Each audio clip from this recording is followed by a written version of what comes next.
제가 하나님의 말씀 받도록 하겠습니다. 창세기 1장 26절에서 28절까지 말씀입니다. 하나님 말씀 경청하시기 바랍니다. 하나님이 이르시되 우리의 형상을 따라 우리의 모양대로 우리가 사람을 만들고 그들로 바다의 물고기와 하늘의 새와 가축과 온 땅과 땅에 기는 모든 것을 다스리게 하자 하시고, 하나님이 자기 형상 곧 하나님의 형상대로 사람을 창조하시되 남자와 여자를 창조하시고, 하나님이 그들에게 복을 주시며 하나님이 그들에게 이르시되 생육하고 번성하여 땅에 충만하라.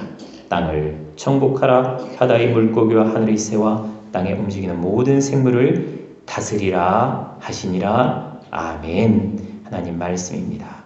우리 26절 말씀 한 목소리로 함께 받도록 하겠습니다. 함께 읽습니다. 하나님이 이르시되 우리 형상을 따라 우리의 모양대로 우리가 사람을 만들고 그들로 바다의 물고기와 하늘의 새와 가축과 온 땅과 땅에 기는 모든 것을 다스리게 하자 하시고, 아멘. 오늘은 창세기 1장 26절에서 28절까지의 말씀을 통해서 나는 누구인가? 두 번째 시간, 나는 노예가 아니라 다스리는 자라는 제목으로 함께 하나님의 은혜 나눌 수 있기를 원합니다. 우리 다시 한번 예배 가운데 오신 여러분들끼리 서로 사랑의 인사 나누시겠습니까? 예, 반갑습니다. 그래요. 서울 홍릉에 가면 옛날에는 키스트였는데 고등과학원이라는 연구소 겸 이렇게 학교가 있습니다. 거기서 수학을 가르치는 김인강 교수라는 분이 있는데요. 이분은 2살 때 소아마비를 심하게 앓아서 한 번도 자기 발로 서본 적이 없는 분입니다. 평생 목발을 의지해서 살아가는 장애인이에요. 이 어머니가 아들을 초등학교에 보내기 위해서 아이를 얻고 초등학교에 들어갔는데, 이런 장애인은 학교에서 받아줄 수 없다. 그래서 초등학교도 들어가지 못했습니다.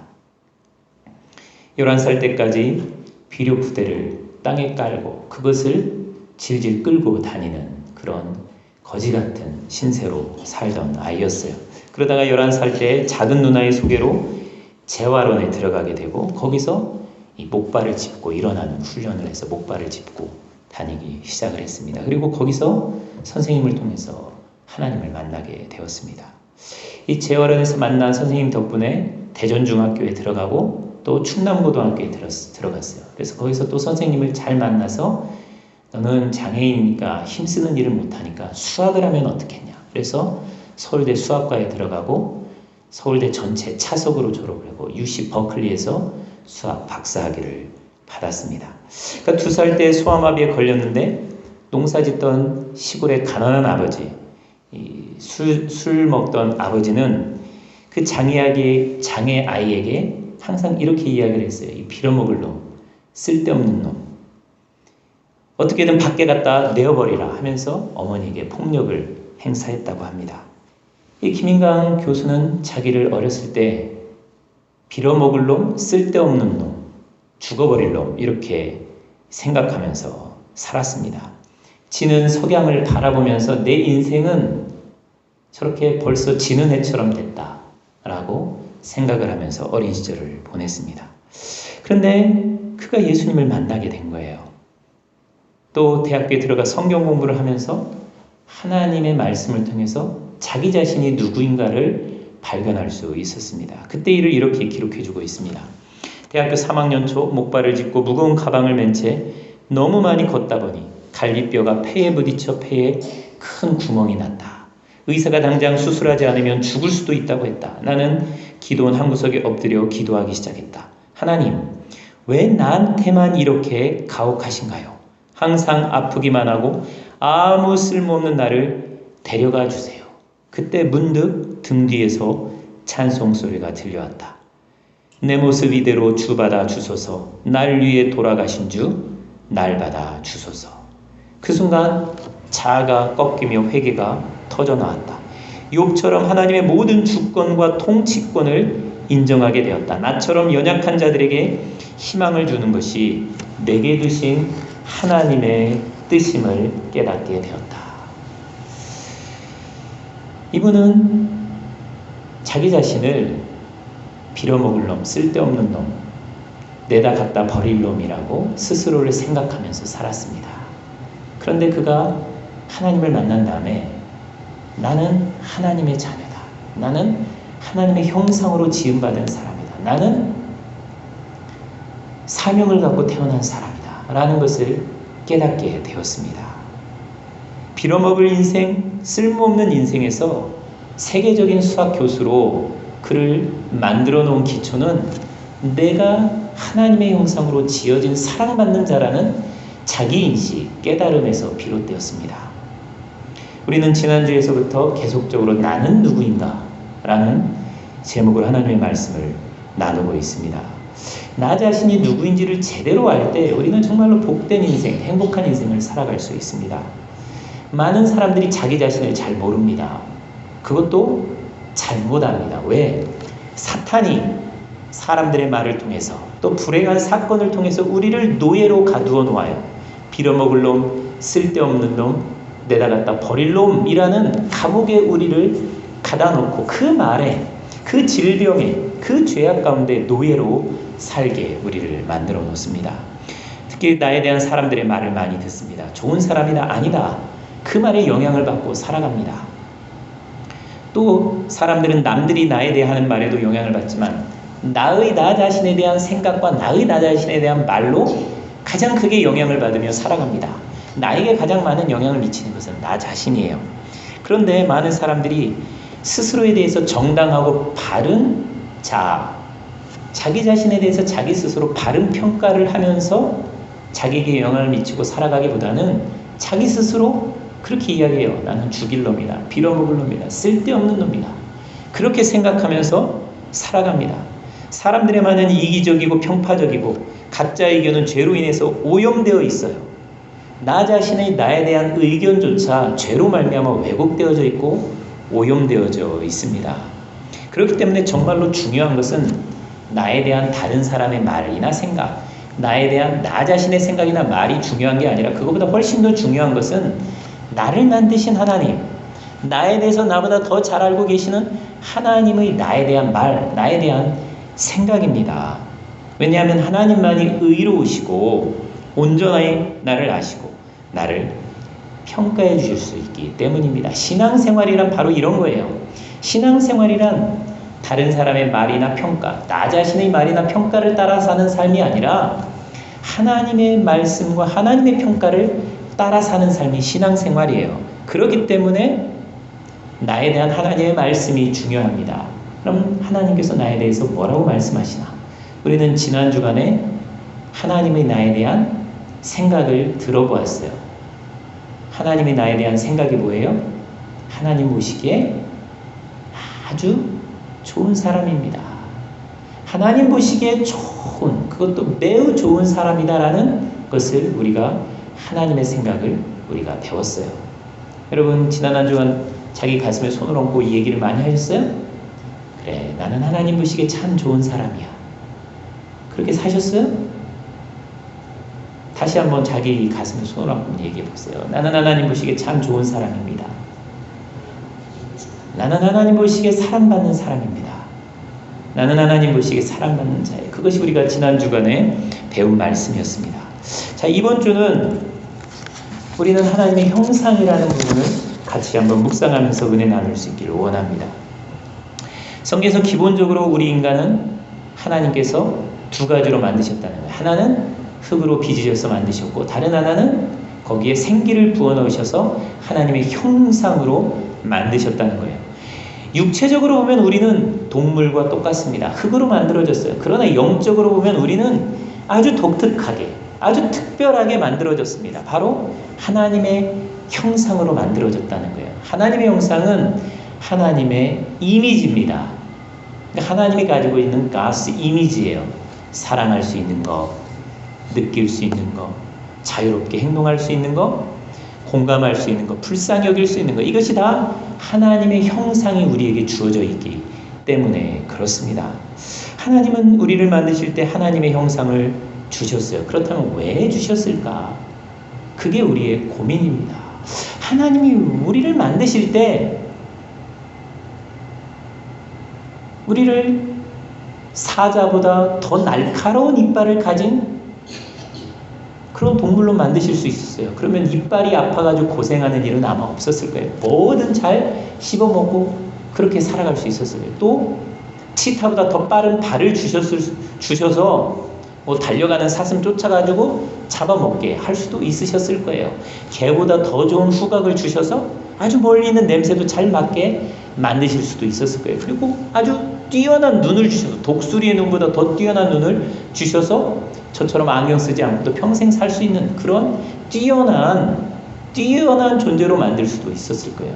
근데 하나님은 그렇게 펑크션, 기능적으로 뛰어난 존재로 우리를 만드시지 않았어요. 우리 인간은 연약한 존재입니다. 저는 힘도 없고 나약하고 나이 먹으면 구부러들고 빨리 달리지도 못한 그런 연약한 존재로 만드셨어요. 그런데 하나님께서 그런 연약한 흙으로 만들어진 인간 가운데 아주 독특하게 하나님의 형상을 주셨어요. 이것이 우리에게 주는 메시지가 뭘까? 하나님은 왜 하나님의 형상을 주셨을까? 우리가 개하고 대화가 되시는 분들이 있습니다. 애완동물하고 자기가 기르는 애완동물하고 고양이하고 개하고 대화가 되는 분들이 있어요. 그런데 자기 와이프나 자기 애들보다 더 개하고 고양이하고 대화가 잘 되는 분은 그거에 개하고 고양이하고 더 통하는 부분이 많기 때문이에요. 근데 그건 정말 위험한 겁니다. 그죠? 사람이 통할 때 뭔가 커뮤니케이션이 될 때 우리가 대화가 되고 얘기가 되는 거예요. 공통 부분이 없으면 대화가 안 돼요. 그런데 개하고 고양이하고 대화가 사람보다 더 잘 된다. 이건 아주 위험한 겁니다. 우리가 사람하고 대화가 더 잘 되는 것은 사람하고 통하는 부분이 있어요. 있기 때문이에요.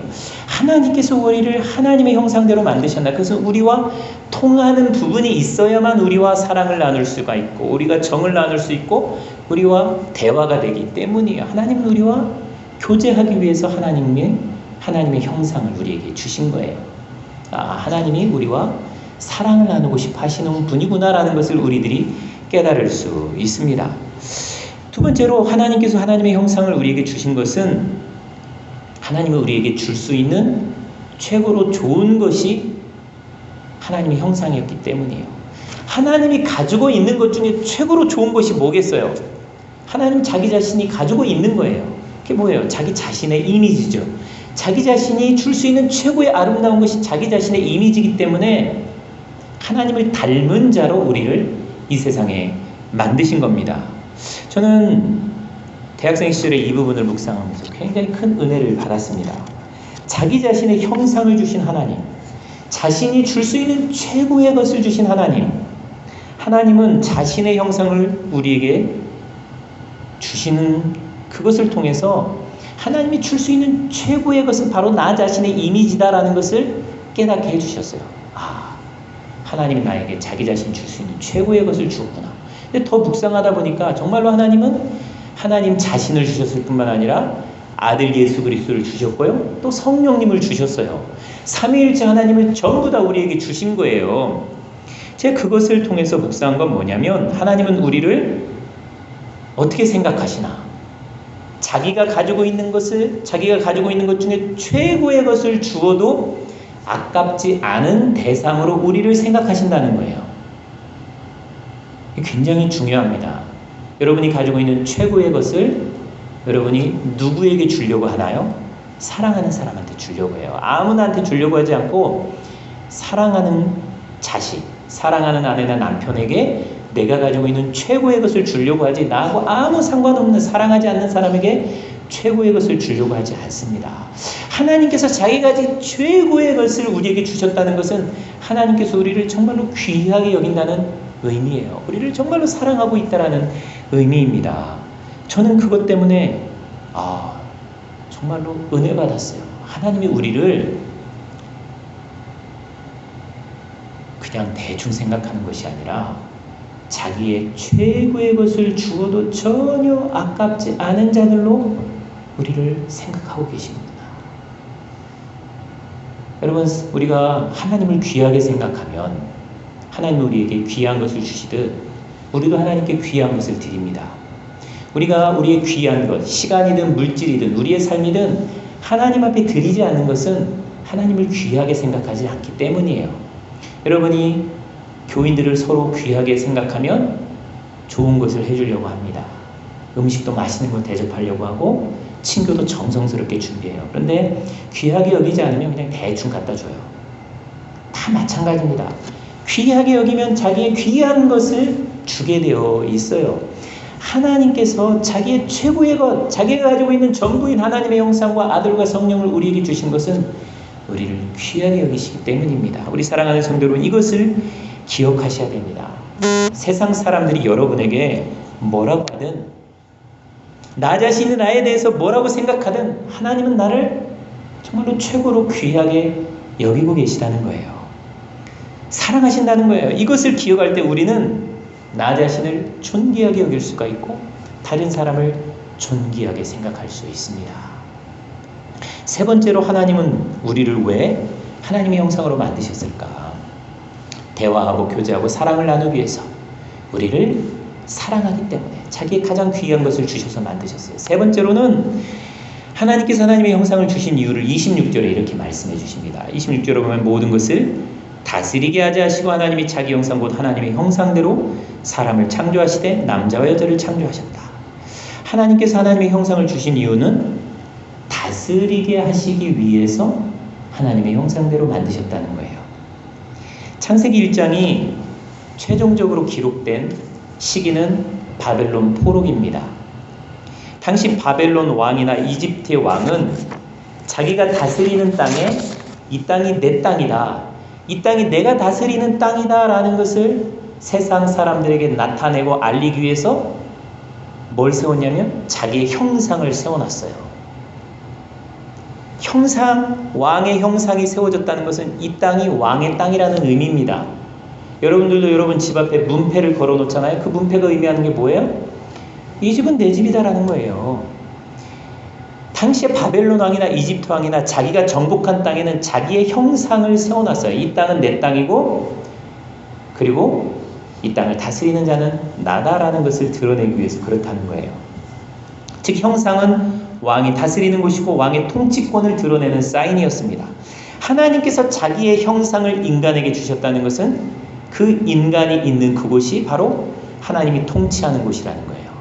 그리고 그 하나님의 형상을 가진 인간이 있는 그곳이 바로 하나님이 다스리는 곳이라는 의미입니다. 세상 사람들은 하나님이 없다, 하나님이 다스리지 않는다, 그렇게 말하지만, 그러나 하나님은 하나님을 믿는 사람들을 통해서 그렇게 말씀하십니다. 이 세상을 다스리시는 분은 하나님이고 내가 바로 하나님의 다스리심을 드러내는 하나님의 형상이다 라는 것을 말씀해 주시기 위해서 우리를 하나님의 형상으로 만드셨다는 거예요. 즉 하나님의 다스림을 나타내는 통로가 나 자신이라는 거예요. 하나님이 하나님을 나타내는, 다스리는 것을 나타내는 통로가 따로 없어요. 야, 하나님이 진짜 살아계셔, 하나님이 진짜 다스리셔, 하나님이 진짜 왕이시야, 이걸 누구를 통해서 나타내요? 나를 통해서 드러낸다는 거예요. 내가 하나님의 다스림을 드러내지 못하면 하나님의 다스림이 나타나지 아니하고, 내가 하나님의 다스림을 나타내면 하나님의 다스림이 나타나는 거예요. 그런데 하나님은 하나님의 형상으로 인간을 만드셔서 이 세상에 자기 자신이 왕됨을, 통치를 선포할 뿐만 아니라 우리 인간에게 하나님이 가지고 있는 통치권을 우리에게 나누어 주셨어요. 다스리게 하자, 우리에게 통치 권한을 나눠 주셨어요. 즉 우리를 이 세상에 쉽게 하면 총독으로 세우셨다는 거예요. 로마 황제가 헤롯을 유대 땅을 다스리는 분봉왕으로 세운 것처럼 나 자신을 이 땅에 분봉왕으로 세우셔서 내가 사는 곳을 다스리게 하셨다라는 겁니다. 인간에게 이 세상을 대신 통치하는 통치 권한을 위임해 주신 거예요. 이것은 당시 성경을 읽던 유대인들에게 정말로 혁명적인 메시지입니다. 당시 유대인들은 포로로 끌려가서 노예 생활을 하고 있었어요. 항상 황제는 너희는 노예야, 너희는 빌어먹을 놈들이야, 너희는 쓸데없는 놈들이야, 너희는 내가 시키는 대로 일을 해야 되는 놈들이야. 그렇게 황제가 유대인들을 세뇌를 시켰어요. 그런데 하나님께서 창세기 말씀을 통해서 포로로 끌려온 노예 유대인들에게 말씀해 주십니다. 너희는 노예가 아니야, 너희는 통치자야, 너희는 하나님이 주신 통치권을 이 땅에 실현시켜야 될 통치자들이야. 그렇게 말씀해 주고 있는 겁니다. 왕의 통치권과는 비교할 수 없는 하나님의 통치를 드러내는 통치자들이다. 그렇게 말씀해 주는 거예요. 이 말씀으로 인해 유대인들은 어디를 가든지 노예로 살지 아니하고 하나님의 백성으로 다스리는 자로 살려고 애를 썼던 것입니다.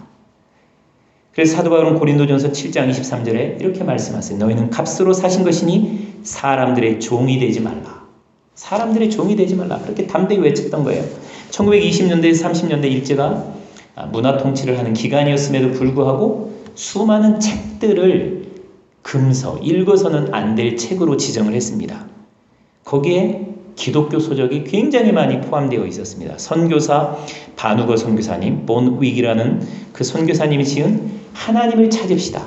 또 예수교 장로회에서 펴낸 성서신해, 기독교서에서 펴낸 하나님의 검은고, 동경만국 성서연구에서 펴낸 심판, 천국과 같은 책, 무엇보다도 성경 자체를 금서로 지정을 해서 읽지를 못하게 했어요. 왜 이것을 금서로 지정을 했을까? 성경은 너희는 노예가 아니다. 너희는 통치자다. 너희는 하나님의 형상이다. 이것을 가르쳤기 때문이에요. 사람을 지배하는 사람이 제일 두려워하는 것은 바로 하나님의 말씀이에요. 우리가 하나님의 형상이라는 깨달음입니다.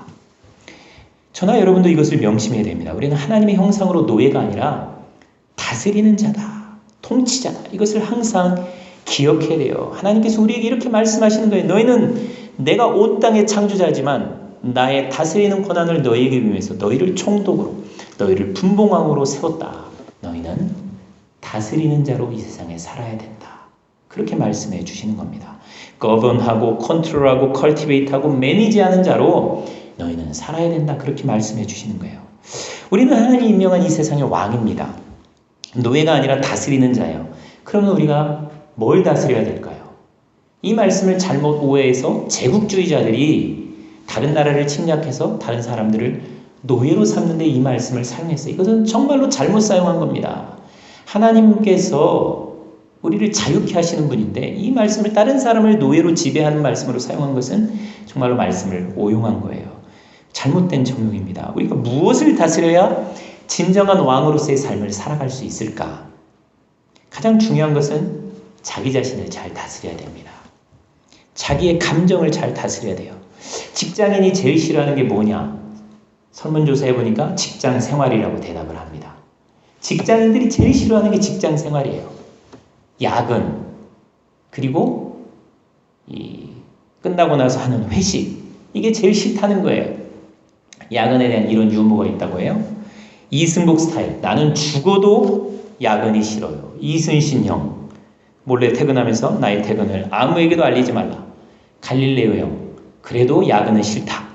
나폴레옹 스타일, 내 수준에 야근은 없다. 김구 스타일은 뭐예요? 나의 첫째 소원은 야근을 안 하는 것이요, 둘째 소원도 야근 안 하는 것이요, 셋째 소원도 야근 안 하는 것이다. 메가더 형, 나는 퇴근하지 않는다. 다만 사라질 뿐이다. 아무튼 이런 모든 말들은 직장인들의 어떤 직장 생활에 비해 힘들고 어렵잖아요. 직장 생활하는 것에 대한 어떤 불평들을 쏟아내는 그런 유머들입니다. 힘들고 괴롭다고 그냥 사표를 던진다면 어떻게 되겠어요? 감정에 따라서 살면 어떻게 되겠습니까? 일하고 싶어도 일할 수 없는 실업자들에게는 이 직장 생활하는 사람들의 불평은 아주 배부른 불평이 될 거예요. 우리는 그래서 불평을 다스려 감사로 만들어내야 됩니다. 너무나 판에 박힌 이야기지만 항상 감사 제목을 찾아야 돼요. 우리의 마음에 있는 불평을 다스리는 것은 감사예요. 감사로 불평을 다스릴 때 우리는 진정한 왕이 될 수 있습니다. 또한 감사 제목을 찾아야 되는 이유는 새벽기도 말씀 때문에 이 말씀 때에 말씀드렸지만 스펄전이 그런 말을 했어요. 우리가 희미한 별빛에 감사를 하면 우리 하나님께서 달빛을 주시고, 달빛에 감사를 하면 햇빛을 주시고, 햇빛에 감사를 하면 천국의 빛을 주신다. 작은 빛에 불평을 하면 세상은 어두워져요. 그러나 작은 빛에도 감사하면 더 밝은 빛, 천국의 빛을 허락해 주시는 분이 바로 하나님이세요. 그래서 감사해야 됩니다. 감사할 때 우리는 진정한 다스리는 자, 왕이 되는 것이지요. 여러분, 마음에 불평과 원망이 생길 때 왕의 권한이 뭐예요? 명령하는 겁니다. 마음에 불평이 생기면 마음에 명령을 해야 돼요. 불평아, 물러가라. 내가 왕인데 어떻게 내가 불평 너한테 다스림을 받겠냐. 너 불평 물러가. 썩 꺼져. 명령을 해야 되는 거예요. 그게 왕의 권한이에요. 그게 다스리는 권한이에요. 우리 사랑하는 성도 여러분, 마음에 불평, 원망, 근심. 너희는 마음에 근심하지 말라. 하나님을 믿으니 또 나를 믿으라. 사탄은 우리 마음을 근심으로 사로잡아서 노예를 만들려고 해요. 그때 명령을 해야 돼요. 근심은 물러가라. 믿음이 내 마음을 다스릴지어다. 그렇게 명령을 하면 근심이 물러가고 주님 주시는 믿음이 우리 마음을 지배하게 되는 거예요. 또 우리는 하나님께서 임명한 왕으로 뭘 다스려야 되나? 잘못된 마음, 잘못된 충성심을 다스려야 됩니다. 이게 죄예요. 우리 믿는 사람들은 하나님께 충성을 바쳐야 되는 사람들인데 눈에 보이는 어떤 것에 충성을 바치는 그 잘못된 충성심을 다스려야 됩니다. 불신앙과 불안과 근심과 물질, 요즘에 TV에 충성하는 사람들, 인터넷에 충성하는 사람들이 너무나 많습니다. 하나님께 나와 기도하고 말씀 묵상하는 시간은 없어도 드라마 빼놓지 않고 보시는 분이 있다면 그분은 드라마에 충성하시는 분이에요. 그 잘못된 충성심을 바꿔야 돼요. 그러지 않으면 우리는 거기에 노예가 되는 거예요. 내가 충성하는 자의 노예가 되는 것이잖아요. 자기 아내를 충성스럽게 섬기고 사랑해야 되는데 다른 사람에게 마음을 주는 거, 이 잘못된 마음입니다. 죄악이에요. 물질과 시간을 하나님 앞에 드려야 되는데 드리지 못하는 것도 잘못된 충성, 죄악입니다. 죄를 다스려야 돼요. 사탄은 죄를 통해서 우리를 노예로 만들려고 해요. 이런 잘못된 충성심, 근심과 불안과 염려와 이 불평, 이런 거에 노예가 돼서 거기에 지배받는 삶을 살게 만들려고 해요. 그러면 어떻게 우리가 죄를 다스릴 수 있나? 첫째는 죄와 싸워서 죄의 통치권을 빼앗아 와야 됩니다. 사도 바울은 히브리서 12장 4절에 이렇게 말씀합니다. 너희가 죄와 싸우되 아직 피 흘리기까지는 대항하지 아니하고. 죄를 정복하고 다스리기 위해서 싸워야 된다는 거예요. 죄하고 싸우지 아니하고는, 전쟁하지 아니하고는 우리가 죄에 대한 통치권, 이걸 회복할 수가 없어요. 그냥 내가 자연히 성인이 돼서 군자가 돼서 거룩한 사람이 돼서 죄를 짓지 않는 사람이 되겠지. 성경은 그렇게 얘기하지 않습니다. 죄와 싸워야 된다는 거예요. 언제까지? 피 흘리기까지. 자기를 부인하는 그 싸움을 싸울 때만이 돈과 물질에 대한 충성심을 하나님에 대한 충성심으로 바꿀 수 있고, 잘못된 것에 대한 충성심을 하나님한테 드리는 충성심으로 바꿀 수 있다는 거예요. 통치권을 가져오기 위해서 싸워야 된다는 겁니다. 그렇게 피 흘리기까지. 또 언제까지? 사도 바울은 로마서 7장 23절에 24절에 이렇게 고백해요. 내 지체 속에서 한 다른 법이 내 마음에 법과 싸워 내 지체 속에 있는 죄의 법으로 나를 사로잡는 것을 보는도다. 오호라 나는 곤고한 사람이로다. 이 사망의 몸에서 누가 나를 건져내랴. 사도 바울은 싸우다가 자기 자신이 어떤 사람이라는 걸 느끼려면 나는 곤고한 사람이야. 이제는 지쳐서 더 이상 싸울 수 없는 사람이라는 것을 깨달는 지경까지 싸웠다는 거예요. 이제는 내 힘으로는 도저히 싸울 수가 없어. 난 지민이 빠져서 더 이상 싸울 수가 없어. 내 힘으로는 이길 수가 없어. 라고 할 때까지 싸운다는 거예요. 바로 그때 내 힘으로는 더 이상 싸울 수 없을 때까지 싸울 때 성령께서 도와주신다는 거예요. 내가 싸우지도 않았는데 성령께서 와서 도와주시는 것이 아니라 내가 힘을 다하여 싸워서 지쳐서 더 이상 싸울 수 없을 때 주께서 와서 도와주신다는, 이게 진인사 대천명입니다. 죄에 대해서 있는 힘을 다하여 싸울 때 우리 성령께서 도와주신다는 거예요. 우리 사랑하는 성도 여러분, 죄와 싸울 때 다스리게 됩니다. 내가 진정한 왕이 되는 거예요. 오늘 말씀 기억하실 수 있기를 바랍니다. 나는 하나님의 형상으로 지어진 존재다. 나는 못나고 볼품없는 존재가 아니라 하나님이 만들 수 있는 최고의 걸작품이다. 근데 왜 하나님이 나를 그런 최고의 걸작품으로 만드셨나? 내가 소중하니까 하나님께서 최고의 것을 주셨다는 거예요. 또한 우리는 노예가 아니라 다스리는 작은 왕들입니다. 하나님을 최고의 왕으로 모시는 작은 왕들이에요. 그러니까 다스려야 돼요. 뭘 다스려야 돼요? 죄를 다스려야 됩니다. 감정, 불평, 근심, 원망하는 마음, 죄, 이것들을 다스려야 되는 거예요. 어떻게 다스릴 수 있나? 싸울 때 다스릴 수 있습니다. 언제까지 싸워야 되나? 피 흘리기까지. 내가 싸울 수 없을 때까지 싸워야 됩니다. 그때 성령께서 도와 승리하게 하시는 줄 믿습니다. 우리 사랑하는 성도 여러분, 노예가 아니라 다스리는 왕으로 승리하는 삶 다 살아가시길 주의 이름으로 축원드립니다. 아멘. 이 시간 같이 기도합니다. 하나님 아버지, 오늘 말씀을 통하여 다시 한번 우리 자신이 누구인지를 깨닫게 해주셔서 감사합니다. 우리는 노예가 아니라 다스리는 자들입니다. 감정과 자기 자신의 죄와 또한 세상이 주는 죄들, 우리를 노예로 만들려고 하는 세상의 모든 죄악들과 피 흘리기까지, 정말로 진이 빠지기까지 싸워 성령의 도우심으로 승리하는 주의 백성들 다 되게 복내려 주시옵소서. 예수님의 이름 받들어 기도드리옵나이다. 아멘.